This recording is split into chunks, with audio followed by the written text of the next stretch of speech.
23/10/2025 రోజున రాజ్భవన్ ముట్టడి 25/10/2025 ప్రజా సంఘాలు బీసీ సంఘాలు ఎస్సీ ఎస్టీ సంఘాలతో భవిష్యత్తు కార్యాచరణ ప్రణాళిక కోసం రౌండ్ టేబుల్ సమావేశం 26/10/2025 ఉస్మానియా విశ్వవిద్యాలయం ఆర్ట్స్ కళాశాల ముందు బీసీల ప్లే కార్డులతో మహాప్రదర్శన 28/10/2025 రాష్ట్ర బీజేపీ కార్యాలయం ముట్టడి కేంద్ర మంత్రుల ఇళ్ల ముట్టడి కార్యక్రమం తెలంగాణ బీసీ సంక్షేమ సంఘం ఆధ్వర్యంలో పెద్ద ఎత్తున చేపడతాం.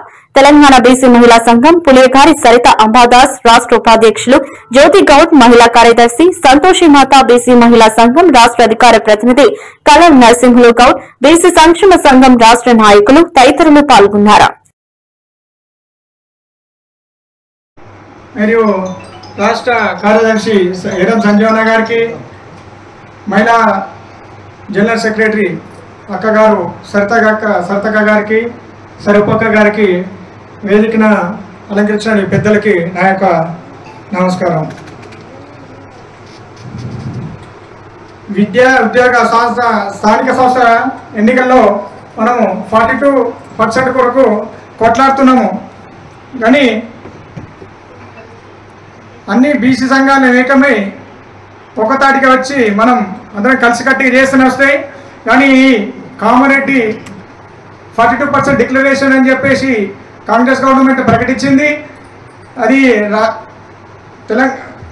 అసెంబ్లీలో ఆమోదం చేసి రాజ్భవన్ పంపించింది. గత 6 నెలల నుంచి దాన్ని పెండింగ్లో పెట్టి ఇది సమావేశం కాదు. కాకపోతే ఏంటంటే తెలంగాణలో ఉన్నటువంటి ఎంపీలు కానీ మన ప్రతిపక్ష పార్టీ ఎంపీలు కానీ అందరు కలిసి ఢిల్లీ వెళ్ళి నరేంద్ర మోడీ గారి ఇంటి వద్దలో కానీ పార్లమెంట్లో కానీ సంపప్ప చేసి 42% కోసం కొట్లాడితే వస్తుంది. కానీ ఇక్కడ ఏదో తూతూ మంత్రంగా చేస్తే రాదు. అందుకని అన్ని సంఘాలు ఏకతాటిగా వచ్చి మన 42% కొరకు అందరం సమిష్టిగా ఉండి కొట్లాడితే మనం సాధించగలుగుతాం. మాత్రం ఓడంతటాలు చేస్తే మాత్రము ఇది కాదని చెప్పేసి నా అభిప్రాయంతో నేను ఈ సెలవు తీసుకుంటున్నాను.